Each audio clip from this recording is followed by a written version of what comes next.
mana, masuk gereja langsung masuk. Kita orang Islam diajarin bersih sebelum sembahyang, cuci semuanya. Saya bilang lu 2,5. Gue 10%, bukan berarti gue jorok. Disucikan oleh darah Yesus. Nggak usah tepuk tangan. Coba lihat kan, mana ada mualaf pintar? Kan bodoh semua. Kebodohan mereka nampak, lihat kalau mereka boleh bertanya kan. Lihat kemarin debat itu. Mualaf, mantan pendeta, tidak tahu Maria Magdalena itu bukan ibu Yesus. Itu gobloknya kan keterlaluan tuh. Anak sekolah minggu saja tahu itu. Coba itu tanya mana Ibrani. Tanya tuh dia tahu tuh Maria Magdalena tuh bukan ibu Yesus. Tapi mualaf mantan pendeta bisa anggap. Itu kan gobloknya keterlaluan.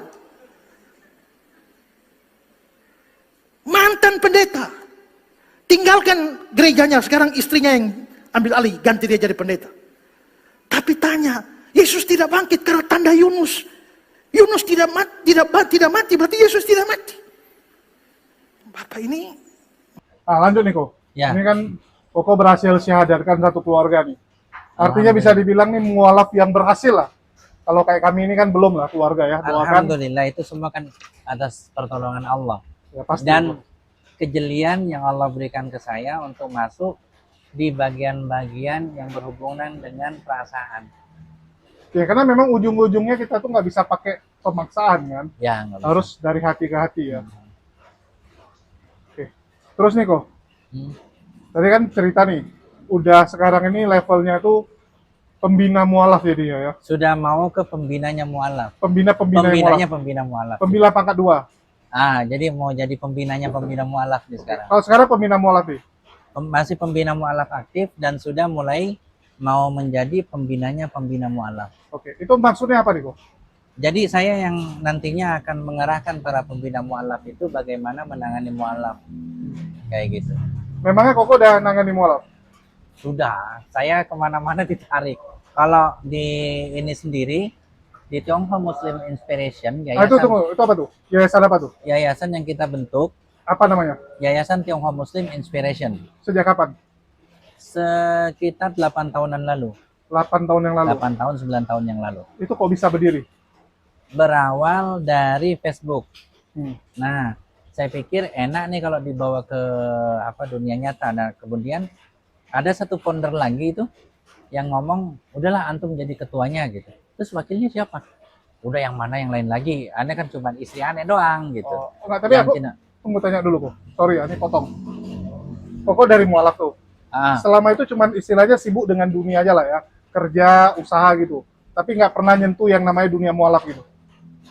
Kalau menyentuh dunia mualaf, dunia debat malah. Dunia debat? Dari tahun 94 sudah debat. Tahun 94 saya masuk kelas 1 SMA. Tahun 94 mulai ngaji dan hadir di ceramahnya Bunda Iren tuh. Kalau nggak salah Bunda Iren deh, seingat saya. Orang dia ngomong gini sih, ibu-ibu kalau penceramah itu harusnya namanya Siti ya Mariam. Ini mah Iren gitu. Itu masih ingat kata-kata itu. Kalau nggak salah Bunda Iren. Oke, itu aktif debat di? Aktif debat di offline. Offline. Belum ada HP. Kalau ketemu kawan gitu? Iya. Kalau debat itu yang debat sampai gitu. Sama teman dari mana? Ya SMA. Teman-teman SMA? Teman SMA. Yang Chinese tuh? Enggak, Jawa juga banyak. Banyak juga Jawa yang Jawa Kristen? banyak. Jawa, Batak. Oh, Jawa Batak. Jadi Medan. debat yang nggak jelas? Nggak debat. Kadang ada yang marah-marah ngelempar gitu. Saya mah tenang aja. Okay. Jiwa mafia saya ada kok. Ya, saya mukanya ada kok. Saya tuh digebrakin. Mafia. Bener, digebrakin orang berdiri itu saya santai kok. Iya, karena muka Koko ini kalau di film Kungfu Cina jadi penjahatnya kok. Aduh, jangan gitu deh. Jadi saya itu aja. digebrakin meja itu santai. Okay. Santai saya. Kalau kita lihat di mafia-mafia itu todongin pistol ketawa kan. Saya digebrakin meja berdiri santai. Mau apa kamu? Mau debat saya bilang. Kan belum selesai. Kita kan debat. Masa mau berantem gitu? Ada yang sampai berantem? Iya itu berantem. Bagus ditengahin. Ada yang udah sampai tinju-tinjuan? Iya udah begini. Saya mah santai aja. Tapi ya siap juga lah gitu. Kan saya bilang, saya kalau ditonjok nggak bonyok. Kayak gitu. Ya berbintang-bintang sih iya. Cuman nggak bonyok gitu loh. Karena memang saya punya fisik agak beda. Iya. Dari bentuk badan udah beda kok. Terus metabolisme beda saya, kayak gitu. Beda saya metabolisme. Terus ya gitu debat. Kadang kalau yang perempuan sampai ngomong-ngomong, kamu ini pemecah belah bangsa. Bangsa dari mana? Lah kita satu sekolah aja kagak pecah. Saya bilang gimana? Mau satu bangsa? Terlalu gede deh gitu, hiperbola lu gitu. Jadi dari SMA tuh hobi debat. Sudah sering debat. Oke, terus artinya kan 8 tahun lalu ini berdiri mualaf ini kan baru nih. Iya. Setelah Koko umur berapa tuh? Mau 40. Kurangin aja. Berarti mau 40. Mau Sekarang 38 berarti. Iya, umur 38. Tapi sebelum itu sejak Facebook keluar saya sudah aktif di Facebook. Ngerti-ngerti debat-debat gitu. Sudah, debat Facebook saya ngikut. Oke. Cuman di sana saya nggak puas. Kenapa? Karena online. Ya. Orangnya nggak kelihatan. Nunggu balasan lama. Saya tantangin itu nggak pernah dateng. Penghujat-penghujat itu, yo tak biayain lu mau makan di masa kenyangnya, kita debat. Apa mereka bilang? Ntar gue ditangkap. Sejak kapan? Nggak pernah. Itu alasan mereka dari dulu. Alasan. Padahal enggak. Lina Wijaya ketemu saya itu di teater, duduk begini. Emang rambutnya ada yang copot? Kagak. Periksa deh rambutnya dari ujung rambut sampai ujung kaki, hitungin. Nggak ada yang copot. Itu bull dengan ikan parasit gitu. Takut demand juga. Terus kok berdiri itu apa sih motivasinya dirikan Tionghoa? Ada satu bapak dakwah kabilah namanya Abu Zar Al-Ghifari. Beliau ketika berdakwah di Mekah ketika bilang wasyhadu li anni muslimun asyhadu an la ilaha illallah wa asyhadu anna muhammadar rasulullah. Pada zaman itu Islam masih minoritas, digebukin kok. Akhirnya kata Rasulullah, pulanglah ke sukumu, berdakwahlah di sana. Akhirnya ketika Rasulullah ada di Madinah, ada sekelompok kafilah yang sampai debunya berterbangan. Orang di Madinah ini takut orang Quraisy nyerang. Akhirnya naik ke atas pohon kurma. Ah di situ nggak ada pohon ara ya. Di padang khusus, di pohon kurma gitu. Nah naik tuh di situ. Nah ceritanya sama, Yesus juga kan lahir di bawah pohon kurma. Jadi jangan bilang kadrun ya, sama-sama di gurun gitu. Ya, nah jadi naik ke atas. Oh ada serombongan siap-siap kan. Takut ada musuh orang Muslim di Madinah, masih lemah waktu itu. Ternyata begitu datang ada yang kenalin Abu Zar Al-Ghifari. Berhasil mengislamkan satu suku Ghifar plus satu suku Aslam. Tuh. Nah saya berpikir juga, saya nih dulu saya orang PKS kok. Dari sebelum PKS itu ada, saya sudah ngaji sama orang-orang PKS, kemudian ada PK, ada PKS. Saya nggak pernah naik kok, saya nggak pernah minta jabatan, cuman saya pengennya dakwah saya ini difasilitasi, tapi ternyata nggak bisa gitu loh.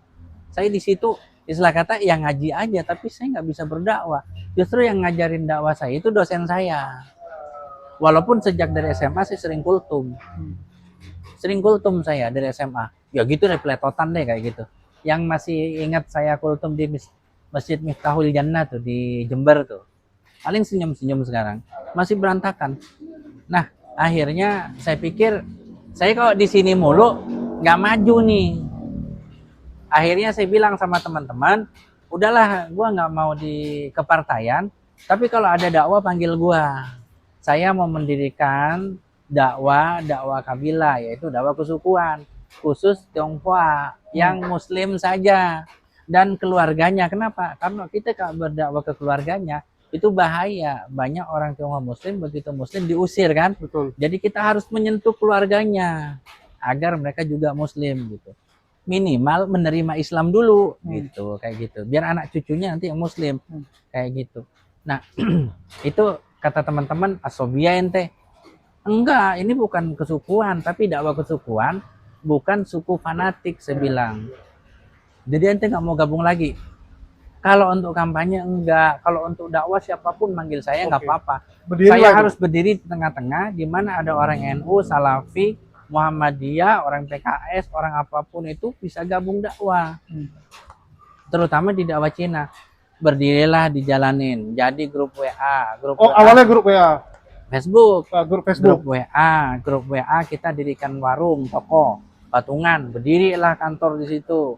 Mulai banyak di Jakarta Barat. Berdiri kantor. Kalideres berdiri kantor. Tapi belum ada yayasan. Belum ngumpul. Belum. Terus jalan-jalan sebelum pandemi. di Semarang berdirilah Sekolah Mu'alaf Indonesia. Sekolah Sekolah Mu'alaf Indonesia, produk dari TMI, Tiongkok Muslim Inspiration. Ketuanya adalah Koriko, sekaligus ketua regional. Tionghoa Muslim Inspiration. Inspiration. Divisinya divisi Sekolah Mu'alaf Indonesia. Jadi saya sengaja jadikan divisi supaya kalau berhubungan dengan Sekolah Mu'alaf tinggal langsung ke Koriko. Punya hak dia gitu. Iya. Supaya cepat berkembang. Saya tidak mau dakwah itu tersendat. Nggak mau saya. Tujuan saya ini bukan cari pamor, tapi bagaimana dakwah ini nantinya berkembang. Sepesat mungkin, tetapi tidak melompat jalur. Kayak gitu. Nah, berdirilah situ Sekolah Mu'alaf Indonesia. Itu Sekolah Mu'alaf berdiri, tapi Yayasan Tionghoa Muslim Inspiration belum ada? Belum. Itu belum. Cuman baru komunitas. Nah, ketika dari awal itu siswanya 40 orang, kemudian mulai tambah banyak, kita butuh dana kok. Enggak, itu 20 itu dari mana dapatnya? 20 apa? Yang mau belajar? 30, 30. jadi 40. Kita, jadi konsepnya gini, kata Koriko, kita sebarkan yuk ke orang-orang Kristen apa. Jangan kok, gak usah, gini. Pegang ucapan saya, bukalah satu tempat, gitu loh. Kalau mau idenya Sekolah Mu'alaf, oke, idenya Koriko saya ambil. Sekolah Mu'alaf. Sekolah Mu'alaf. Bukalah Sekolah Mu'alaf, ambil hanya mu'alaf yang mau belajar. Bukan cuma mu'alaf, tapi mu'alaf yang khusus mau belajar. Kita nggak capek. Mereka sudah punya dedikasi untuk belajar. Di mana mereka tahu itu? Kan promosinya susah kok. Nah, itulah keahlian Koriko. Kita ada visit mu'alaf. Sebelum itu dibikin, dapat restu dari saya, sudah mulai visit mu'alaf ke masjid-masjid, ke daerah-daerah gitu kan, kerjasama dengan FKM, Forum Komunikasi Antar Masjid. Nah, kita tuh kerjasama, dan saya safari dakwah juga di sana dengan MCIP, dengan berbagai komunitas. Nah, di sana ketika kajian didatalah. Didata, akhirnya kita tawarkan mulai buka proklamasi yang daftar 60. Kita nggak punya uang, akhirnya diambillah 40. Oh, karena gratis? Gratis plus dikasih sembako kok. Oh, pantesan rame gitu ya. Sekarang gini, kita kasih dia pelajaran tentang akhlak akidah, perutnya kosong. Nggak bisa belajar kok, nggak bisa. Mu'alaf itu rata-rata di bawah. Kenapa mulai dari awal mu'alaf itu? Banyak yang diusir. Banyak yang miskin mereka. Banyak yang baru mulai mandiri. Jadi kita bantu support di situ. Nah, ketika mereka sudah mapan, kadang nolak, sudah buat yang lain aja gitu. Sampai akhirnya terus berkembang. Kita kan butuh nih. Saya nggak bisa support 100% kan. Terus Koriko tak suruh cari ini sendiri ya, biaya sendiri gitu. Oke, nanti tak support dari Jakarta. Itu support. Koko lagi ada usaha lah ya waktu itu ya, masih sanggup. Masih bagus saya. Masih kaya ya. Toko saya 5. Oh, masih banyak Toko tokonya. komputer saya 5. 2 toko itu paling kecil, hasil bersihnya sebulan paling 1 juta. Yang 3 itu di atas 7 kok bersih. Ada yang sampai hampir 20. Bersih. Bukan kotor ya, bersih. Itu bersih gitu. Saya itu kalau ngambil komputer itu kintalan, bukan satu lagi. Saya main lelang mobil yang 1-2 biji gitu kan. Saya nggak ngambil yang banyak, gak rakus. Kalau komputer yang sampai ratusan saya ambil. Nanti itu masukin inventaris kan, kayak meja, kayak apa tuh kasih ke teman. Saya ngambil motherboard sama ini, sama hard disk. Itu kintalan, bukan satuan lagi. Kintalan gitu. Ntar kirim ke Jakarta, ada yang langsung kirim ke tempat sana penjualan. Jadi main di situ. Jadi masih sanggup untuk mensupport yang di Jogja itu? Di Semarang. Masih awal-awal, bukan cuma Semarang, Jakarta juga sama. Ya. Semua disupport. Termasuk ke Bandung, masih sempat. Kan nggak banyak pengeluarannya, yang banyak kan sekolah mu'alaf. Kayak kasus-kasus, ada yang mu'alaf mau diusir, dipanggilin oleh pendeta. Kita serbu ke sana, orang tuanya ajak makan, kita muliakan, kita kasih makan. Dilayanin, yang perempuan harus aktif. Udah, kalau orang tuanya perempuan, yang perempuan ngasih makan, ngasih minum, dibikinin apa di rumah makan. Yang bayar nggak tahu siapa mau bayar. Udah, pokoknya nanti bayar patungan. Udah gitu. Nah, itu alhamdulillah banyak yang berhasil, nggak sampai diusir. Bahkan berapa bulan kemudian anaknya telepon, mama mau syahadat. Masya Allah. Karena kita datang ke sono itu baik-baik.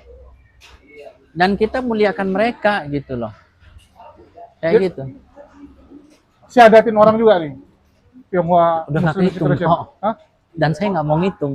Udah nggak terhitung? Nggak terhitung, nggak mau ngitung. Nggak Nah, terdata memangnya?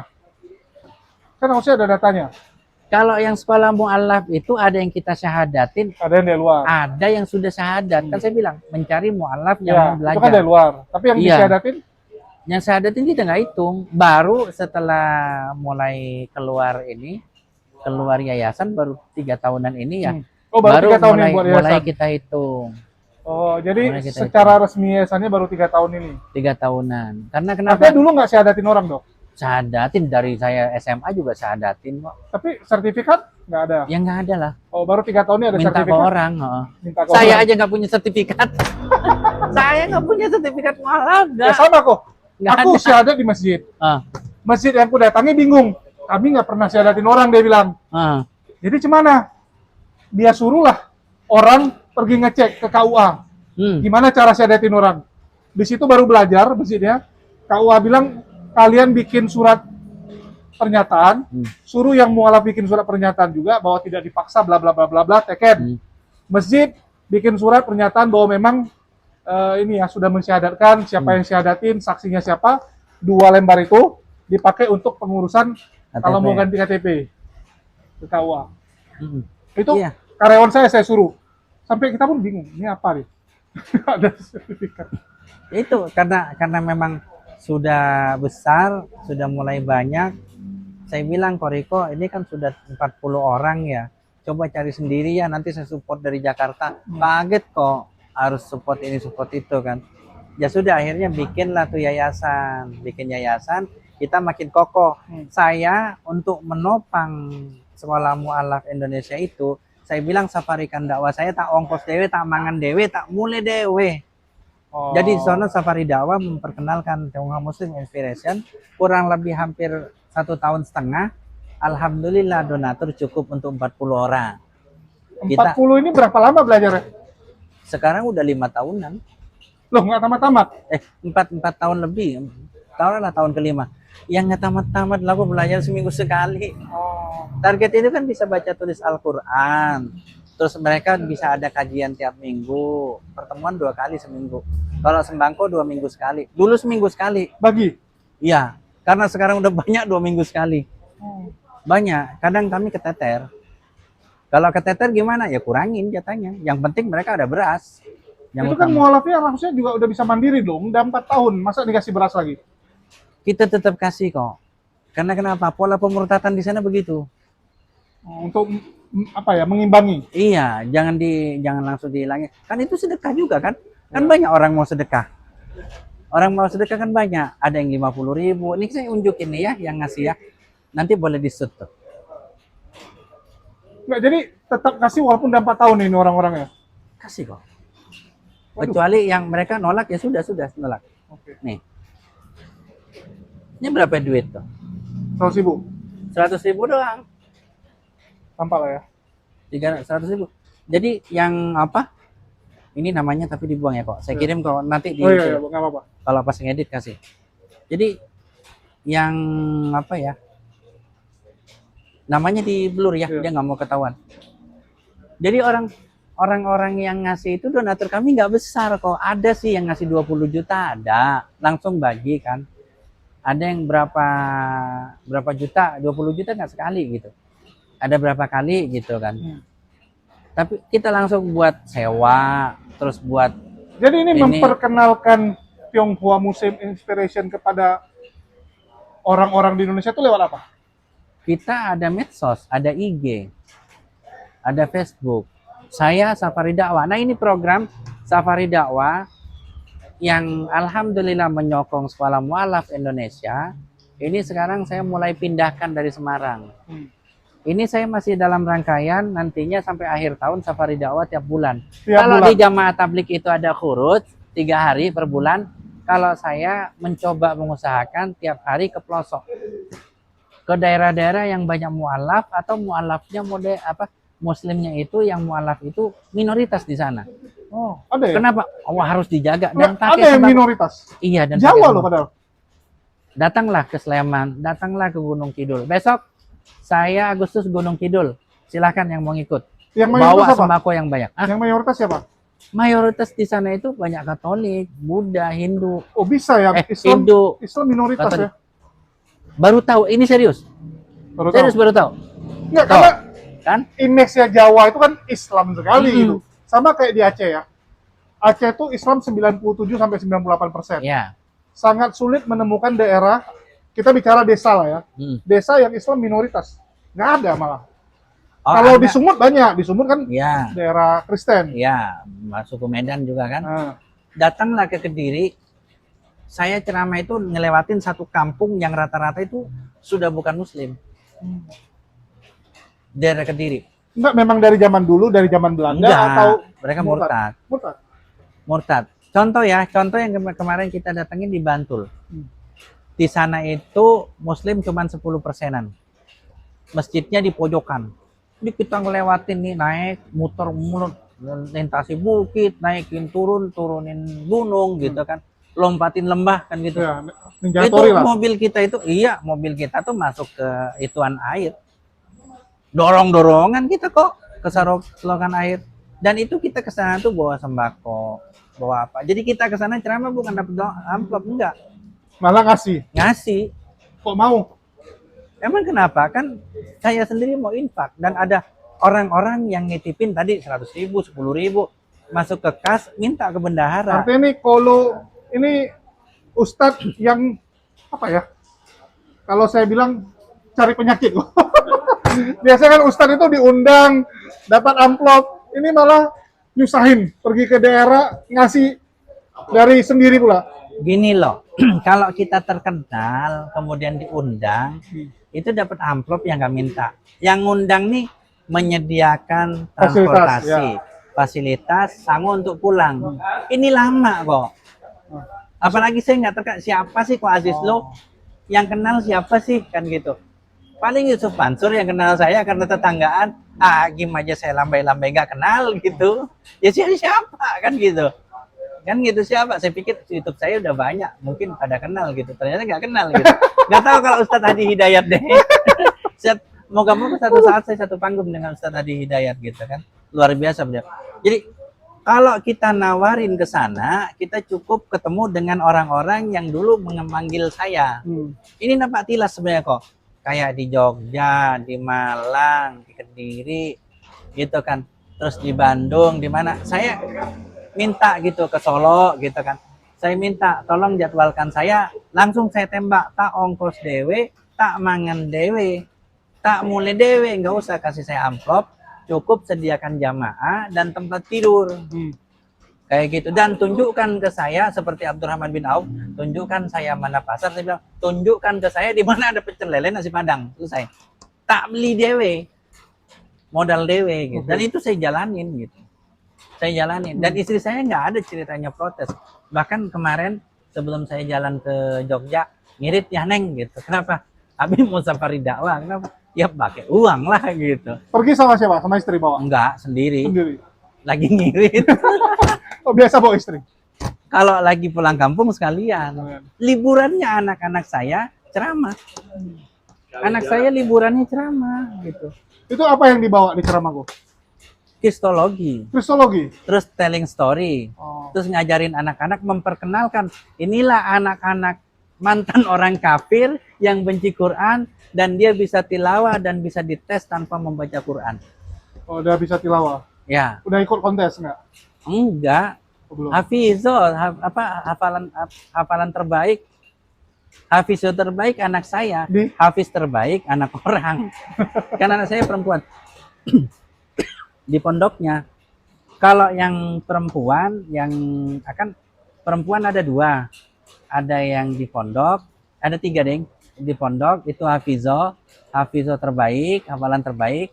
Kalau di sekolah di SMK itu siswa dengan hafalan terbanyak, yang di SMP itu siswa dengan dengan visi misi dakwah terbaik yang SMP. Masya Allah. Sekarang mau lulus SMA.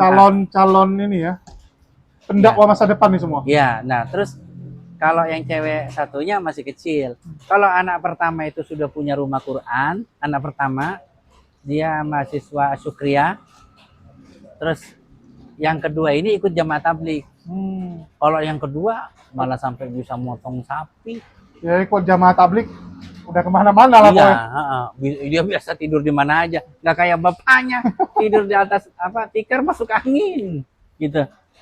Ya dia udah ini. Sekarang masih di pondok jamaah tablik tuh Luar biasa. Di mana tuh? di Depok. Di Depok ya. Besok mau hikmat di mana katanya gitu. Kemarin diminta sama Ustadz ini, Ustadz di Temboro, kesini memang- aja gitu. Tapi kita memang butuh ya jamaah tablik itu yang masuk ke daerah-daerah yang rawan pemurtadan. Kita nggak kuat kok, jujur ya, jujur. Kita kuat 3 hari paling di sana. Bener, saya nggak bohong. Anda bayangin ketika Anda biasa makan menggunakan nasi padang, nanti di sana makannya ketela, nasi jagung. Bayangin, lauk apa adanya. Dan mereka itu jarang makan, banyak ngemil. Sedangkan saya banyak makan, nggak pernah ngemil. Makanan berat. Iya, perjuangan mau pingsan saya kemarin. Kenapa? Karena dari pagi itu kemilan yang ada dan saya nggak ngemil. Jadi Koko sendiri melihat berapa banyak sih pemurtadan yang di lapangan? Pemurtatan di lapangan tuh banyak sebenarnya, cuman kita nggak tahu. Justru yang paling berbahaya itu yang kemarin sempat ditanganin oleh API, oleh ayah Saiful, itu dengan penghamilan.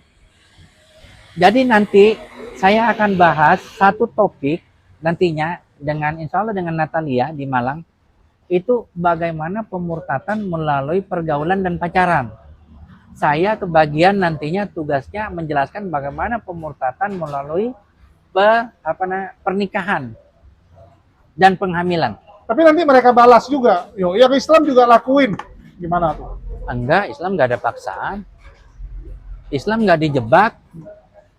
Kalau yang terjadi pemurtatan dengan pernikahan kan atau dengan pacaran kan buntingisasi itu, ya nanti saya mau masuk Islam deket-deket abis dibuntingin, lo kagak nikah sama gua biarin lo nggak punya laki. Kadung malu kan? Kan banyak kayak gitu. Mau tahu tanrin? Silahkan. Oten-oten yang penasaran dengan jawaban saya, janjian dengan saya, kita datengin. Kalau takut digerebek atau diapa, persekusi, bawa polisi. Kalau nggak ada polisi, di tempat saya banyak polisi. Karena saya kerjasama dengan polisi. Kayak gitu kan untuk mendidik anak-anak muda. Kayak gitu. Harus berguna dong untuk lingkungan. Dan Boleh nih guys, kita nanti ikut turun ke lapangan, ngecek kondisi-kondisi, sekaligus menemani Ko Ajis. Kalau ada saya yang gitu. insya Allah sampai Desember nih. Tiap bulan insya Allah. Kecuali September. September insya Allah jadwalnya HPL. Hari perkiraan lahirnya anak saya. Jadi kemungkinan September saya deket-deket saja. Ini program mu'alaf berdakwah. Apa tuh program mu'alaf berdakwah? Program di mana mu'alaf, anggap saja saya mu'alaf lah ya, kan gitu. Dulu masuk Islam dengan jalan mu'alaf, atau yang mu'alaf beneran, tak ajak berdakwah sama saya. Kayak misalnya kemarin itu ada yang baru mu'alaf berapa bulan, saya ajak untuk ini. Berapa tahun baru saya ajak gitu loh. Untuk berdakwah agar mereka bisa public speakingnya bagus. Dan satu saat ketika mereka berdakwah kemudian kita kasih hadiah. Kalau mualaf berdakwah saya ngasih hadiah, saya kok. Jadi mualaf ini didatengin, kita perlakukan mulia seperti ustadz atau ustazah yang kondang, kita kasih makan, kasih hadiah, kita kasih amplop kok. Tujuannya apa? Seperti zakat, memancing mereka untuk bisa. Dan alhamdulillah ada satu kemarin yang saya ajak untuk berdakwah, sekarang itu sudah aktif di dakwah. Bukan satu, tapi beberapa. Kayak gitu. Anda sering ketemu, saya nggak sebut namanya. Kuncinya cerewet. Jadi sering ketemu ini. Kalau yang sering ngelihat channel-channel debat, insya Allah sering ketemu sama beliau. Insya Allah ketemu. Itu saya ajak mualaf berdakwah itu. Saya tahu-tahu itu. Insya Terus kok, apa sih kendala ngurusin mualaf-mualaf ini? Kan ribet sebenarnya. Dari zaman dulu ya mau bangun masjid, mau bangun sistem pendidikan, mau berdakwah mualaf, panti asuhan, mau bina mualaf, lagunya dia Ananda saja. Ya dana gitu. Saya sampai sekarang kan belum mendirikan sekolah rumah tahfiz kan. Padahal anak saya sudah bisa ngajar, udah hafizoh. Kenapa? Ya dana. Saya baru bisa menyediakan tempat bersyahadat, tempat belajar, dan tempat singgah mu'alaf laki-laki secara sementara. Di mana? di Sangrang, di Boris. Yang di tempat Koko, bukan? Iya, itu yang dulu ada transfer 20 juta. Saya bilang, itu saya buat rumah-rumahan. Itu aja kagak jadi. Oh, belum jadi? Ya nggak jadilah, 20 juta jadi apa? Nanggung ya? Iya, belum lagi Kok nggak sewa. diberesin, kok? Ya nanggung gitu kan sayang. Nyueknya maknya. Kalian. Ya bagi teman-teman jangan lupa yang mau mendukung nomor rekening ada di bawah. Iya. Ke Yayasan Tionghoa Muslim Inspiration nanti ada di bawah. Ya. Tetap lagunya ya dana. Ya, Ada. tapi gini teman-teman ya, bagi teman-teman yang istilahnya mau ngecek nih, karena mungkin, mohon maaf nih gue ya, Datang ke tempat saya. bukan, kurang populer kok. Ah, Bahkan saya juga baru tahu Tionghoa Muslim Inspiration ini baru-baru ini kok. kan kita nggak cari populer. Kita bagaimana kita menyentuh apa yang kita visi misikan, yaitu apa? Mualaf dan mualaf Tionghoa dan keluarganya. Iya, masalahnya gini kok, kalau nggak populer, kan ruang lingkupnya kecil nih, otomatis supporter atau pendukungnya juga dikit kan. Kita nggak pungkiri, Ya. kita butuh ya, bukannya kita gila terkenal, tapi kita kadang-kadang butuh supaya dakwah kita ini ada yang support lah gitu. Ya udah, bantu saja like, subscribe, dan share. Terutama saya masih punya satu channel namanya Ko Aziz Lo, Ketua Mualaf. Di sana emang isinya acak kadut karena saya nggak ngerti tentang YouTube dan belum menetes sampai sekarang. Nanti mau Ya diajari. udah, bantu sebar. Ya. Tapi paling penting itu kok, apa yang kita lakukan harus ya minimal yang berdonasi itu tahu kan, supaya dia tahu bahwa dana yang sudah dia keluarkan, bantuan yang sudah dia berikan itu tersampaikan. Ya, itu yang paling penting kan poinnya. Apalagi kita bicara dakwah yang Ko Aziz lakukan itu kan bisa istilahnya gini. Kalau kita bantu misalnya pengobatan orang nih. Pengobatannya berapa? 4 juta. Terkumpul dana berapa? 4.200.000. Jelas 42 kurang 4 juta. Tapi kalau bicara kayak Ko Aziz lakuin ini, itu kan gedenya di operasional sebenarnya kan, bukan dalam bentuk saya barang. tombokin kok. Hah? Saya tombokin. Iya, itu kalau nggak dijelasin dengan terang benerang, kadang orang, loh mana uangnya gitu kan? Karena operasional tuh ngeri. Besar. Jakarta ke Semarang kan, ke daerah-daerah lagi untuk makannya, transportasi gitu. Kadang sih dapat amplop kok dari lagi ceramah gitu, kadang dapat amplop. Tapi terkadang itu ongkosnya itu berapa puluh kali dari amplop itu. Namanya kita ceramah tidak ngarepin amplop, tapi kalau dikasih itu hadiah, jangan ditolak gitu. Dan kebiasaan saya, jika Anda transfer ke rekening Yayasan Tionghoa Muslim Inspiration, kemudian Anda konfirmasi ke saya, biasanya saya langsung laporkan ke ruang admin atau pengurus, kemudian penggunaannya kemana saya kasih tahu biasanya. Oh, nanti di report satu-satu orang tuh? Satu-satu kalau misalnya jumlahnya lumayan. Kok 50.000 ya enggak gitu. Kecuali emang orang itu, kok tolong laporkan. Iya, insya Allah saya laporkan. Cuman kalau minta saat itu juga, maaf gitu, mungkin saya tunggu dulu gitu kan. Atau dibuatin grup aja yang donatur punya grup gitu? Enggak, saya enggak pernah. Takutnya gini, di sana ada yang ngasih 10 juta, 20 juta, yang lain ngasih cuma 10.000 gitu. Itu minder. Minder, mereka nggak akan ngasih lagi. Sedangkan ini kan walaupun 10, jadi bukan gini. Deh. Aku ambil contoh ya, beberapa yayasan yang lain, mereka ada buat grup, tapi nggak bisa ngechat. Admin doang yang bisa ngechat. Jadi tujuannya untuk nge-report doang di situ, kasih tahu apa yang kita lakuin. Sedangkan mereka kalau transfer atau ada donasi ya pribadi japrinya. Tapi grup itu khusus untuk kalau kita melakukan sesuatu umumkan. Kalau saya gini kok, misalnya ada yang ngasih nih, langsung saya kasih tahu itu. Iya, karena kalau kasih tahu kan forwardnya satu-satu kok. Karena mereka yang ini, yang apa? Saya ngasih nih kok gitu. Buat si ini, buat si itu, langsung saya kasih gitu. Kan kita masih kecil kok. Iya, kalau jumlahnya sedikit masih bisa kok. Tapi kalau jumlahnya udah banyak, keteteran pasti kan? Iya, pasti. Kecuali ada admin khusus. Iya. Oke. Terus nih kok, mau nanya-nanya. Lu kan ngurusin mualaf juga kok. Iya. Apa sih suka dukanya dan kenapa dibilang tadi mualaf itu selalu banyak yang di bawah garis kemiskinan? Pertama, mualaf kenapa banyak di garis kemiskinan? Mualaf tuh banyak yang diusir. Oke, kalau diusir oke lah. Oke, dicoret dari harta warisan, dicuekin oleh keluarga, nggak dibiayain lagi. Lah kan lu bisa nyari kerja sendiri dong. Nggak semudah itu, Ferguson. Masa? Ya, Nggak semudah artinya dia nggak punya itu. skill dong, dia yang salah. Nah, kalau mualafnya ibu-ibu gimana? Satu hari saya datang ke sekolah mualaf Indonesia, saya dicolek. Kok apa? Lihat wanita di belakang, iya kenapa? Itu bawa anak 2, iya kenapa? Mau ngapain? Saya bilang, pikiran saya udah nggak benar nih, kelana nih. Saya ke sini mau ngadirin sekolah mualaf. Bukan gitu, sabar dulu kok. Itu wanita itu baru dicerai. Itu ngapain? Apa urusannya sama gua? Dia bilang, apa urusannya gitu loh. Saya pikir ngeledek saya, suruh lamar ya. Iya, terus akhirnya katanya, kok itu dicerai gara-gara syahadat. Oh, saya bilang.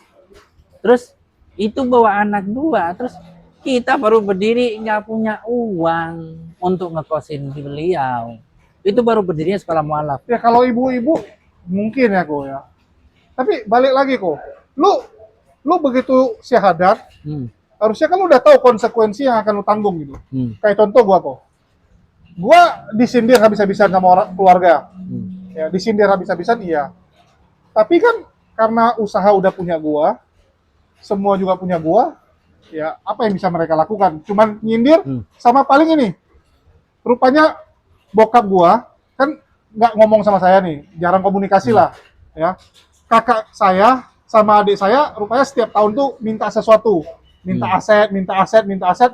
Jadi begitu bokap meninggal, saya baru tahu loh, yang rumah ini kok udah punya siapa? Rumah ini kok udah punya adik gitu kan? Cuman kebagian sisa yang masih nama bokap, ya itu yang dibagi kan? Ya itu yang dibagi gitu. Itu pun kalau kasarnya gue dapat paling kecil, padahal gue anak laki paling besar. Padahal kalau di Cina, di Chinese paling gede. harusnya laki paling besar itu dapat paling banyak kan? Paling banyak. Ini gue malah dapat paling kecil, lantaran udah diambil duluan. Tapi ya sudah gitu kan? Ya sekarang kok udah usaha. Kalau buat yang macam kayak saya dulu masih SMA gimana? Mau ngapain? Dan kok iya sih. banyak di antara mualaf itu yang bertemu dengan saya, bahkan itu dia masih kuliah, masih sekolah, dan ada saya nggak jarang ketika saya ceramah, entah wanita entah laki-laki itu pakai masker atau pakai cadar bilang, kok saya minta foto tapi saya nggak bisa buka, ini buat kenang-kenangan saya bertemu dengan seorang mualaf yang sudah jadi dai, saya di rumah nggak pakai jilbab dan saya sembunyi. Itu nggak jarang saya dapat kejadian kayak gitu. Atau ada mualaf yang bilang saya baru mualaf, saya nggak punya apa-apa kok, saya belum sahur. Nggak, ada kemungkinan nggak orang ini sebenarnya mualaf itu supaya dibantu? Karena kan banyak orang bilang gitu juga, banyak mualaf yang untuk ngamen atau ngemis. Ya, jadi di dunia mualaf itu selain mualaf sejati yang benar-benar fighting, dan mereka rata-rata itu dapat ujian dari keluarga. Adalah yang mungkin sudah mandiri, cuek kan gitu. Ada rata-rata yang dia kaget gitu, sedih, nggak punya pekerjaan. Ada yang diusir, ada yang dikejar-kejar. Kejar-kejar ada loh yang sembunyi. Banyak itu, banyak. Sembunyi gitu, dikejar-kejar. Tapi ada pula yang mereka itu memang cuman modus doang. Untuk cari uang dan segala macam. Kayak gitu. Iya. Kemarin saya ngadepin tetangga saya, bilangnya kan udah muslim, ternyata cuma mau dapetin uang gitu loh. Terus ada lagi tipe penjahat kelamin. Waduh. Ini nggak banyak tahu. Jadi penjahat kelamin ini kadang banyak dari perempuan. Perempuan malah? Perempuan. Bilangnya diusir suami, janda nggak punya anak, nggak bisa bawa KTP segala macam. Kadang ada yang bawa KTP. Gitu diusir. Nah ini kemudian menjajaki nih siapa yang nolongin dia. Kalau misalnya biasanya cantik kok. Serius, biasanya cantik loh. Hati-hati itu. Ada mualaf cantik bilang janda, diusir nggak bawa surat-surat. Udah jangan ditampung di rumah. Jadi istri nanti itu. Iya, jadi begitu nanti dekat kasihan dinikahin kan. Ada teman saya itu nikahin seperti itu, malam nikah, pagi sudah jadi duda, istrinya udah hilang. Apa untungnya bagi istrinya? Ya, dompetnya hilang, isinya. Aset sudah masuk.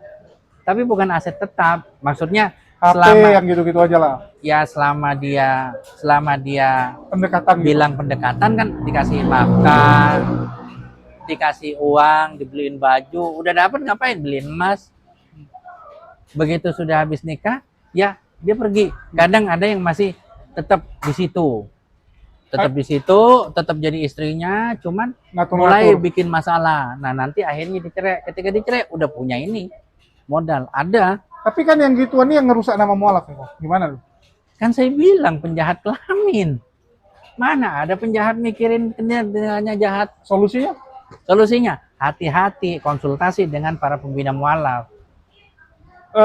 Siapa nih? Maksudnya orang yang mau menampung atau yang berbayati sama mualaf? Orang yang biasa menangani mualaf, biasanya mereka tahu ciri-ciri mana mualaf sejati, mualaf cari duit, mualaf ragu-ragu, atau mualaf penjahat kelamin. Oh, jadi maksudnya teman-teman yang mau nolongin mualaf ini ada dengar cerita nih, mualaf ini curhat, mualaf ini curhat, uang, jangan. Gini, jangan langsung percaya, cross check dulu ya. Cross check dulu, konsultasi dengan yang biasa nanganin mualaf, terus kemudian kalau dia lapar kasih makan aja, yang kasih uang. Kasih makan gitu. Terus kalau misalnya ada rumah singgah mualaf, kerjasama dengan rumah singgah mualaf. Cuman kendalanya gini kok, masih banyak orang-orang di luar sana tuh nggak familiar dengan yayasan mualaf. Mungkin yang mereka familiar hanya beberapa nama lah. Contoh kayak sekarang mungkin Donditan, Dondi ya, itu terkenal. Ya. Terus MCI, Mualaf Center, mungkin orang kenal karena dulu almarhum Ko Stephen luar biasa sekali gitu kan. Kalau yang lain kan luar biasa sekarang penggantinya juga. Ya. Kalau sekarang kan banyak orang yang lain nggak tahu. Bahkan Api baru mulai dikenal juga gitu. Ya karena terkadang gini kok, tidak setiap orang itu nguasain media. Mungkin dia nguasain fikus dakwah, cara berdakwah, tapi dia nggak nguasain media. Maka dia tidak terkenal gitu. Oh ya, betul. Kayak gitu. Ada orang jago dakwah tapi nggak terkenal. Iya. Ada orang terkenal padahal ilmunya pas-pasan. Ada juga kayak gitu, karena mungkin diangkat, terus ada nilai jual dari fisik atau face, bisa kayak gitu kan. Kan terkadang kita ini, keikhlasan ini di dunia terkenalnya ini kalah sama ketertarikan orang. Betul. Gitu. Kayak gitu. Jadi wajarlah ketika orang-orang itu sibuk berdakwah, kemudian dia nggak sempet untuk konten, nggak sempet untuk ya dipublikasi, wajar. Tapi sangat beruntunglah ketika orang itu bagus berdakwanya, bisa dikontenin, ada orang yang bersedia ngontenin, kemudian biasa untuk ke media, itu luar biasa, itu lebih baik lagi kok. Kayak Ko Dondi sekarang ya? Ya, maksimal bagus, jadinya kan? Ya, bagus dianya terkenal, orangnya pintar, medianya juga support bagus, ya, channel YouTube-nya support, ya, sehingga gampang dakwanya tersiar. Nah, tuh, jadi cepat dikenal. Orang-orang yang dia pikir saya ini punya harta nggak banyak, tapi mau kemana ya? Oh, buat dakwah dia, gitu. Ko Dondi gitu ya. Dan orangnya amanah kan gitu. Dan sekarang gara-gara saking terkenalnya Ko Dondi, setiap mualaf yang masuk konten Ko Dondi, keluarganya langsung tahu, loh udah syahadat kamu. Jadi kemarin aku ngobrol sama beberapa mualaf yang jadi sakit kepala, yang sebelumnya istilahnya dia pingin keluarganya jangan tahu, tapi gara-gara videonya di Ko Dondi viral, jadi tahu satu kampungnya semua jadi tahu, sakit kepala mereka. Iya, kadang kan ada tindakan pengancaman, tindakan fisik. Padahal ya negara kita sudah menjamin kebebasan setiap warga negara untuk memeluk agama dan kepercayaan sesuai dengan agama dan kepercayaan yang dia mau gitu. Iya. Tapi lucu. Kayak kemarin ya, ini David ya. Mungkin teman-teman tahu lah David mualaf ya. Gue sama dia nih kok. Di jalan apa kemarin ya? Lagi mau makan, baru parkir, keluar dari mobil jalan, tiba-tiba Gojek yang nongkrong di depan tempat makan itu. Mualaf ya dia bilang ya. David kan dia bilang kan. Si David bingung kan. Maksudnya menurut dia, kok kenalnya sama dia bukan sama gua gitu kan. Rupanya dia penonton Ko Dondi. Oh gitu. Ko Dondi. Alhamdulillah kalau gua di tempat Ko Dondi kan pakai topeng gua. Pakai topeng, nggak ada yang kenal gua. Nggak ada yang kenal gua, jadi kenalnya sama David. Baru si David, Julius ini. Tapi sebenarnya saya sih dikenal juga sih kok, sering juga. Cuman memang karena saya acuh cuek orangnya, kalau saya masih ada saya keluarin sendiri gitu. Saya kan berdoa kepada Allah gini, ya Allah kayakan saya sehingga saya mampu membangun semua visi misi saya nih, mayoritas dari saya. Amin. Dan banyak orang-orang sefrekuensi yang nanti bergabung dengan saya kan gitu. Jadi saya kadang kalau pipis tuh kenal kok. Jadi saya habis pipis, anak saya pipis kan, saya bayar. Diam orangnya tuh.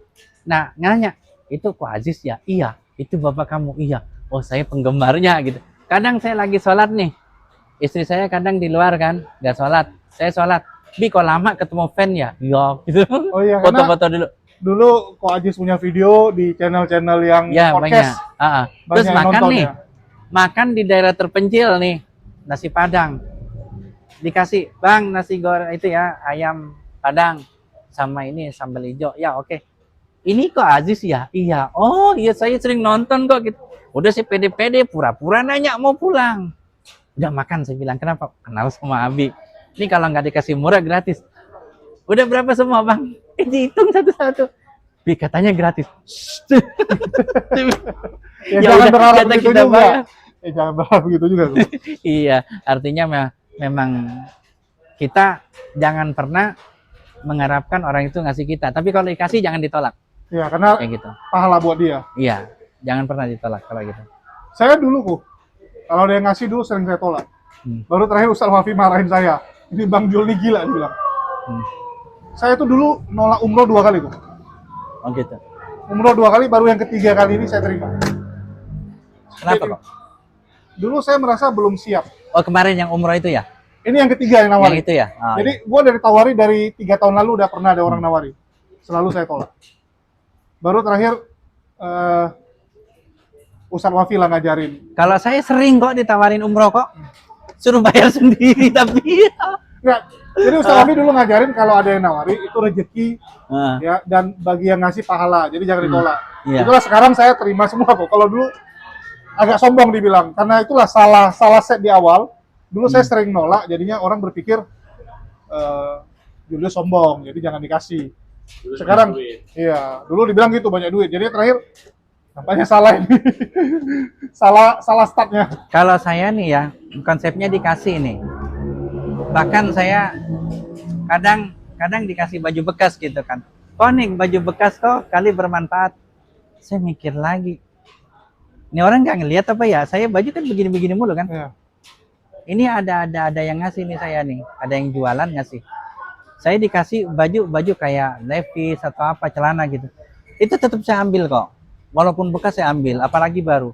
Kemudian sampai ke rumah, saya bilang anak buah saya, ini saya dikasih baju bekas, kalau mau pakai ambil, kalau enggak silahkan pikirin siapa yang mau ngambil. Karena saya nggak mungkin pakai. Saya nggak pakai Levi's. Ya karena Koko stylenya style itu ya. Nggak bisa saya. Pakai Levi's sama celana bahan biasa nggak bisa. Paha saya itu lebih besar dari manusia biasa. Nggak bisa saya. Harus gombrong. Kayak gitu. Nah, itu saya terima. Bahkan saya dikasih besi bekas juga saya terima. Kadang meja udah patah tuh. Udahlah bawa. Saya tahu orang ini mau buang sampah aja. Ini orang mau buang sampah, ngasih saya, terus nambahin ngasih apa gitu. Kayak baju bekas gitu kan. Atau mungkin komputer bekas. Saya ambil nggak apa-apa. Komputer bekas saya ulah. Kalau perlu saya bayarin, bertanya bayarin dulu. Kalau dikasih saya ambil, mejanya suruh bawa juga. Saya tahu ini orang mau buang, udah nggak bisa pakai. Saya bawa, saya sewain mobil, saya bawa sampai rumah. Saya kasih tahu anak buah saya, tolong itu patah-patahin dibakar. Karena itu sudah sampah gitu. Saya nggak tolak gitu, saya nggak tolak. Cuman kalau sampah beneran mau dikirim ke saya nolak. Maksudnya masih ada yang lain gitu. Saya masih menghargai sesuatu yang lain itu bisa dipakai untuk orang. Kayak laptop bekas gitu kan. Laptop bekas yang sudah jadul dikasih saya. Kalau masih fungsi, saya kasih lagi ke apologet lain. Oke. Gitu. Ya. Oke nih kok. Jadi sekarang nih apa yang sedang Ko Ajis lakuin? Dan kira-kira apa nih yang bisa dibantu mungkin oleh para penonton? Kalau saya sekarang mencoba untuk mengenalkan Islam itu kepada semua orang, terutama kepada keturunan Tionghoa dan para mu'alaf ya, mu'alaf Tionghoa dan mu'alaf. Dan saya juga sedang ngasih tahu ke seluruh Indonesia dan dunia bahwasanya di sini adalah orang-orang yang bergerak di bidang kristologi atau lebih dikenal apologet Islam, kayak gitu. Dan saya mulai menjangkau ke berbagai daerah, tidak hanya telling story, tetapi saya juga meminta teman-teman apologet kristologi siap untuk ngasih pelantikan atau pelatihan kristologi dimanapun itu berada. Bahkan dengan tanpa biaya dan datang sendiri. Asalkan siap orang-orangnya.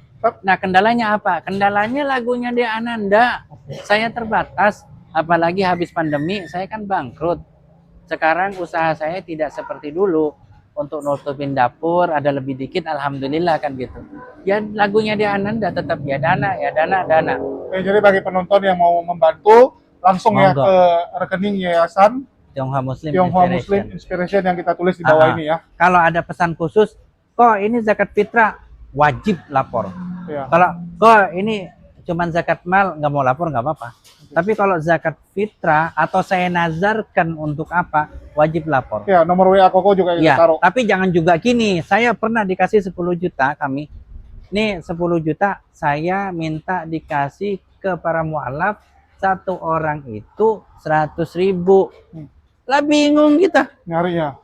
Iya, 100.000 kasih mualaf gitu loh. Itu orang. uangnya 10 juta. Bingung kita nyarinya. Itu nyusahin namanya. Jangan ditentuin mau dikasih 100.000-nya, tapi ini kok ada 10 juta, saya minta tolong dikasih ke mualaf. Mualaf kami itu banyak yang dagang nggak punya modal. Jadi bisa modalin 2 juta, 3 juta, kita kagak capek, itu pun sampai kayak gitu. Oh, karena kalau 100 orang agak ribet ya.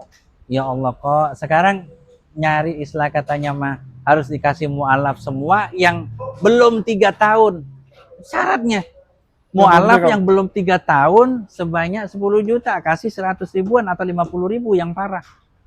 Kita gimana mau nerima? Ya bilang tolak. Bukannya kita nggak mau, ini nyiksa. Ya lihat-lihat juga lah ya. Kita punya 120 mualaf, tapi mualaf kita ada yang 5 tahun belum bisa baca Quran, ada yang baru syahadat, ada yang syahadatnya orang kaya. Maaf ya kok, yang syahadat misalnya orang kaya dikasih 100 ribu. Tersinggung? Bukan tersinggung kok. Kayaknya ya itu kecil buat dia gitu loh. Kayak gitu kan, kecil. Mending kalau misalnya nih saya nazar untuk mualaf nih, tolong dikasih. Udah jangan tentuin jumlahnya, yang penting mualaf. Kayak gitu. Karena kenapa? Banyak mualaf yang 5 tahun, 7 tahun itu nggak belajar. Baru di kami belajar. Saya itu ngajarin mualaf yang 10 tahun nggak bisa baca Al-Fatihah. Lah gimana sholatnya? Ya Al-Fatihahnya acak kadut. Jadi nggak tapi sholat bisa hafal, tapi bacanya nggak bisa kok. Masih alif-alifan. Ya nggak bagus lah, namanya nggak bisa ngafal, makhluknya gimana? Oke. Kayak gitu. Jadi jangan batasi mualaf di 3 tahun. Kami ini di lapangan menemukan mualaf 5 tahun, 7 tahun, 10 tahun belum bisa baca Quran. Apakah itu bukan mualaf? Tapi juga banyak mualaf yang sudah 1 tahun kemudian sudah lancar gitu. Oke. Ya susahnya memang kita nggak pungkiri, ada orang udah mualaf nggak belajar ya. Memang banyak di lapangan gitu ya. Ada yang memang dia sebenarnya lalai dulu, berapa tahun kemudian dia ingat harus belajar. Ada yang dia tidak bisa belajar seperti saya, sembunyi. Oh, karena sampai sekarang mungkin nyembunyiin jati diri. Ini saya kalau nggak salah ingat, ini tahun ke-7 apa ke-5 dari seorang binaan kami yang sampai sekarang orang tuanya nggak tahu kalau dia mualaf. Oh, ada ya? Ada. Di mana? Di Jakarta? Di daerah kok. Daerah. Di daerah. Kita nggak sebut. Sebab kenapa? Orang seperti ini nggak bisa kita kasih tahu fotonya dan namanya. Ada seperti itu. Dan dia dirantau. Gitu dirantau, jauh dari orang tuanya. Jadi kalau pulang kampung itu dia bingung. Akhirnya memilih tidak pulang kampung. Karena kenapa? Susah sholat, susah apa? Oh, oke. Dulu saya kalau Jumatan lagi pulang ke Aceh, saya nggak ikut Jumatan kok, sembunyiin. Sampai ke satu titik semua satu kota udah tahu, ya udah baru. Gara-gara Paul Jang juga saya jadi terkenal. Kayak Black juga tuh orang. Ya kayak gitu emang. Rata-rata kalau yang penolakannya keras ya gitu, terutama dari etnis Cina ya. Etnis Cina itu keras penolakannya. Makanya saya fokus ke sana. Walaupun binaan kami lebih banyak tuh orang Jawa. Orang Jawa banyak. Jawa kan itu Jawa Tengah, Jawa Timur. Kayak gitu. Malah lebih banyak Jawa ya daripada Tionghoa. Iya. Karena Tionghoa ya mungkin ini ya kok. Kalau Tionghoa ini belakangan ini kalau kayak Jakarta tuh kan banyak, kalau nggak di Masjid Lauce sama Kodondi. Ya betul. Sama mereka sudah lebih banyak di mana? Di Katolik sama Protestan. Oh iya. Tadi Dan- tadi aku baru nemani 2 orang syahadat. Oh, Masya Allah. Tapi orang Cina asli. Syahadat di Oh, Masjid belum bisa Lauce. bahasa Indonesia. Enggak, dia syahadat di Masjid Lauce, ya saya jadi penonton doang lah. Jadi bagian foto-foto doang. Oh, gitu. Yang ini nggak mau nikah. Kalau yang kemarin 2 minggu lalu karena mau nikah. Ini harusnya bulan ini ada yang mau syahadat 2, tapi ternyata mundur. Satu ragu, satunya kesulitan karena orang luar negeri. Kesulitan masalah kedatangan dia ke sini. Dia mau syahadat di sini, mau pulang lagi. Di Kediri. Di Jakarta. Dia mau dari mana? Dari luar negeri. Waduh, dia Jangan luar disebut negeri. dulu. Ada orang nggak bisa sebut dulu gitu. Saya belum tanya apakah dia mau terang-terangan atau enggak. Karena dia mau datang ke Indonesia, mau syahadat, dia balik lagi. Kenapa nggak syahadat di tempat dia? Kan ada yang dia tidak mau diketahui. Ya kan negara dia kan nggak mungkin orang tua bisa tahu juga kalau cuman beberapa orang yang di masjid gitu. Dia datang ke sini syahadat, mau belajar berapa bulan baru pulang. Jadi selama dia belum syahadat, dia nggak pengen ada orang tahu. Kayak gitu. Banyak Dan juga ini ya. pun gratis, saya berikan gratis. Tegas saya berikan gratis. Bagaimana biayanya? Gratis. Waktunya Koko gimana? Dia nyesuaiin dengan waktu saya nyesuaiin dengan waktu dia. Kalau klub datang, kalau nggak klub, sorry. Itu dia kenalnya dari mana kok? Saya, medsos kok. Dari medsos. Medsos. Oh. Medsos. Ya, Masya Allah juga ya, banyak juga yang kenal Wajiz dari medsos terus hubungi untuk Banyak syahadat di medsos juga banyak. Oh, ada juga ya? Banyak. Ada yang masih sembunyi-sembunyi, kok saya syahadat sama Koko aja bisa nggak? Bisa. Gak usah ngomong-ngomong yang lain ya kok. Ya. Belajarnya online ya kok. Ya. Makanya kadang kalau nelpon saya matiin husnuzon aja. Kalau nggak ngurusin mereka, saya ada kerjaan. Kalau nggak ya lagi ngurusin istri. Ya iyalah, anak istri ada waktunya lah. Kadang saya matiin HP. Ya kalau nggak zolim lu. Kadang HP saya bunyi mulu. Dari tadi kan bunyi mulu kan, tahu kan? Kayak gitu. Iya bunyi mulu. Ini iniin aja, saya udah kasih tahu, jangan telepon. Saya lagi bareng ini. Kayak mau ini lemah di medsos. Lemah di medsos ya. Lemah di medsos. Insya Allah jadi kita bantu ya. Iya. Insya Saya Allah kita mikir bantu. gini kok, daripada saya bayar orang buat ngurusin medsos saya, mending uang itu saya sudah langsung kasihkan ke mualaf binaan. Yang ginian ini plus minus tuh. Bisa jadi yang mualaf itu diajarin aja kok. Kayak contoh Kodondi ya. Yang jadi admin Kodondi, jadi videografer dari dulu tuh mualaf. Contoh, dulu nih teman-teman. Glenn tuh sempat jadi videografer Kodondi. Bahkan waktu zaman Kodondi masih pakai apa? Yang gede. Oh, Masih iya. pakai apa? Camcorder sama apa? Handycam. Masih handycam, masih Iya. nyusahin. Oh, itu si Glenn itu salah satu ide kreator dari Sempak Berenda.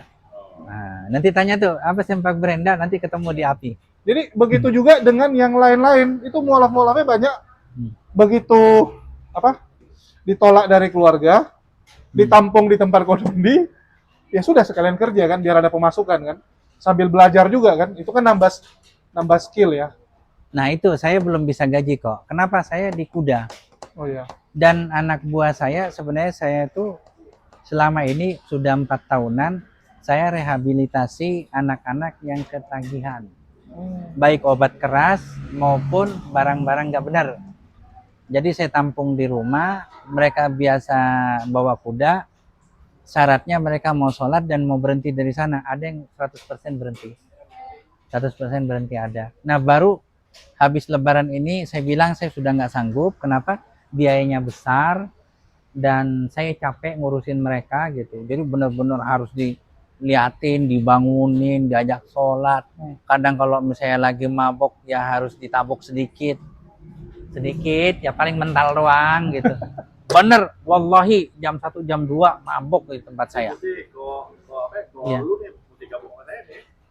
Ikut sertakan saya. Udah capek, jangan. Buat nabung-nabungin orang. Jadi anak buah saya itu dulu kadang jam 2 malam itu mabok gitu kan. Kalau dibilangin biasa kadang masih ini, ya tabok dulu baru diam. Nambah maboknya itu nanggung, takut juga dia gitu kan. Dan saya kebetulan kerjasama dengan ini kan, dengan kepolisian setempat. Ya kalau misalnya nggak bisa ditanganin, saya Lempar. panggil. Kalau ada polisi sudah sudah ciut Ya. kayak gitu. Jadi 4 tahun lebih saya itu juga rehabilitasi itu. Makanya di tempat saya tidak bisa menampung mualaf lama-lama. Kenapa? Karena memang tempatnya nggak ada, lagunya di Ananda juga, dan saya nanganin anak-anak seperti itu. Bahkan anak-anak yang ondel-ondel itu datang ke rumah, oh iya udah makan belum? Belum, tuh lihat di dapur ada nggak? Kalau nggak ada, ntar saya ambilin ke warung kayak gitu. Ini tempat saya jadi kayak tempat singgah. Anak-anak yang ngondel-ngondel, terus anak-anak yang istilah katanya megang kuda, remaja, orang dewasa datang ke rumah liatin orangnya, ketahuan mantan pemakai. Sekarang sih udah nggak make, cuman bentuk fisiknya masih ada. Ngomong Kayak juga gitu. ketahuan. Oke. Jadi Iya ketahuan. nanti coba kita carilah gimana rumus terbaik ini kok supaya dakwah Ko Ajis jalan, tapi di satu sisi medianya juga Insya Allah. bisa mendukung ya supaya Yang penting pergerakannya doanya, itu. yang penting doanya dulu dah. Niatnya dulu kok. Ya saya lihat sudah ada, tinggal didoain ya masuk support. Nah, Karena kadang-kadang kita nggak pungkiri kok, banyak orang memulai dengan niat-niat lurus, di tengah jalan nggak istiqomah. iya, Banyak yang sudah seperti itu. ya makanya doain istiqomah gitu. Sebab ini berat, bener berat. Istri saya aja kalau nggak kuat-kuat bisa minta pisah loh. Coba bayangin, saya lebih banyak ngurusin umat sama ngurusin anak buah. Mereka itu kadang saya libatkan gitu. Karena waktunya sempit, ayo ikut aja gitu. Ngapain ngurusin umat, dakwah atau ceramah. Kenapa? Kalau kamu nggak ikut, berarti waktu kamu dengan saya berkurang. Karena saya nggak ada waktu, saya ajak kamu. Jadi kita sambil dakwah, kita sambil diskusi. Sebab paling enak sih yang kayak ini kok. Pahala dapat, pengalaman dapat, cerita hidup dapat kan. Iya, tapi biayanya bengkak kok. Tahu wanita. Ya itu dia. Ah, Harus ada yang menopang. Kita nggak pungkiri ya. iya, biaya bengkak. Kita bikin konten teman-teman. Ah. Ya, bikin konten tuh bukan karena kita konten kreator gitu kan, nyari konten. Kalau yang YouTuber murni itu kan kadang-kadang sensasi pun dibuat. Ah, Ya kalau nggak apa-apa aja lah mereka bikin skenario-skenario. Kalau kita kan apa adanya. Real, ya. Itulah sebenarnya jujur kok. Saya dulu nggak pernah berpikir saya punya channel YouTube. Kalau teman-teman yang ikut saya dari pertama, itu tahu betul lah. Niat saya itu cuman ngisi waktu luang waktu COVID sekaligus jawab fitnah adalah tanpa ragi. Ya, dan beberapa channel-channel sebelah. Tapi entah kenapa Allah kasih tanggung jawab, Allah gedein, bahkan teman-teman yang lain jadi tergantung di situ. Jadi ada beberapa teman-teman itu ya mohon maaf bisa dibilang makannya dari situlah. Jadi mau nggak mau kan diterusin supaya mereka bisa makan. Baru dari situ masing-masing buat channel tuh teman-teman. Masing-masing buat channelnya juga gede. Jadi terakhir saya pikir enak juga yang ginian ya. Maksudnya cerita hidup kita dapat daripada jaga toko. Jaga toko kan yang kita jumpai cuma pelanggan. Istilahnya nggak ada cerita-cerita ketemu dengan pendeta yang lagi murtadkan orang, yang lagi hamili orang kan. Kita nggak dengar cerita yang gitu. hancur berpuluhannya. Habis itu kita bisa ketemu yang aneh-aneh gitu kan. Iya. Jadi menurut saya ini ladang pahalanya dapat, pengalaman hidupnya dapat. Alhamdulillah dengan medsos YouTube lah kita bilang ya, ataupun TikTok bisa mensupport biaya itu. Jadi istilahnya kita nih cuman modal bacot, pahala dapat, makan dapat. Dan satu lagi tuh, jejak digital. Iya, jejak Ah, digital juga ada. Itu kita di akhirat. Insya Allah. Jadi ini kan sampai kita kapanpun ya, ini kan bisa ditonton orang nih, kayak video Ko Ajis ya. Insya Allah. Sampai 5 tahun, 6 tahun lagi kan orang nonton terus. Amin. Moga-moga dapat pahala. Iya, bisa jadi. Sama paha ayam juga gitu. Dunia akhirat jangan cuma dunia atau akhirat doang. Dunia akhirat. Karena kalau dunia kan sementara kok. Iya. Itulah diisi dengan pengalaman-pengalaman yang baik bareng teman-teman. Karena ujungnya saya dulu kok, saya itu pendoa waktu di agama lama. Saya sampai di satu titik melihat orang itu waktu di hari tua. Jadi kalau kita sekarang benci sama seseorang, saya sering bilang sama Bang Ang, lu benci sama seseorang, siapapun lah, di hari lu tua, lu akan rindu orang itu. Di saat lu tergeletak di kamar, di tempat tidur lu, atau di rumah sakit, lu pasti ingat, indah juga zaman dulu ya, bisa sama teman, walaupun saya kesal sama dia, tapi saya rindu sama dia. Ujungnya, semua yang kita lakukan hari ini pun akan jadi cerita. Ya, akan jadi cerita, cuman kan ini cerita yang bagaimana? Iya. Ya makanya itu dia. Saya ajak keluarga saya itu membuat kisah hidup kami yang indah di jalan dakwah dan liburannya itu liburan berdakwah. Iya. Walaupun kalau bawa wanita itu pasti pengeluaran bengkak. Wanita itu ngelihat sesuatu yang indah, Abi beli ya gitu. Abi ini buat oleh-oleh. Konsekuensi. Kalau saya tipe nggak bawa oleh-oleh. Pulang berangkat sudah gitu. Oleh-oleh mana? Udah beli sendiri online gitu. Karena emang nggak ribet. Ini Jo, satu lagi, malah gue sendiri di dakwah ini Jo, gue mau bikin blog. Hah? Jadi blogger. Jadi Blog. satu persatu misalkan apa ya, cerita dari lu siapapun lah. Insya Allah kalau memang ada data, biar gue bikin blognya. Nggak kedengar suara lu bang. Sama. Timba hujan. Ini jadi masalah. Sama. Ya, mungkin ada lagi tambahan Polo untuk para penonton. Kira-kira bagaimana nih? Ya, saya Yang harus cuma dilakukan. berpesan untuk semua saudara-saudaraku, jika ada berita miring tentang orang yang ada di dakwah, tentang para pembina mu'alaf, tabayun ya. Sebab kami ini musuhnya nggak dikit. Gitu loh. Jadi contoh nih, misal saya galang infak untuk misalnya benarin rumahnya Cesinta. Kemudian saya makan di warung soto, saya ngeluarin duit dari dompet yang sama, beliin bahan bangunan dari bahan yang sama. Itu jangan dipikir saya makan duitnya Cesinta. Kayak gitu loh. Misal. Jadi husnuzonlah dan tabayun. Silakan nggak apa-apa. Kok dimakan bayar sendiri apa pakai uang infak? Kok dibilang bayar sendiri, saya bayarin ya kok gitu. Jangan cuma nanya tapi gitu. Iya kan banyak nih kepo-kepo gitu. Tuh Pak Aziz tuh. Wah, duit infak nolongin orang. Dia makan pakai duit infak. Padahal pakai duit sendiri gitu loh. Jadi kalau ada ustadz-ustadz kita, guru-guru kita, para pejuang mu'alaf ini, kemudian ada berita miring, tolong tabayun ya, jangan benci kami. Kami manusia yang terbuat dari daging, darah, dan tulang, yang kami dihiasi oleh iman dan tekad dan visi misi. Jadi satu saat kami misalnya agak keselio, agak terlilir, jangan dorong kami ke jurang, tapi bantulah kami untuk bangkit kembali dan jadikan badan-badan kalian adalah penopang ketika kami pincang, agar kami bisa berlari kembali dalam dakwah. Insya Allah. Masya Allah, luar biasa.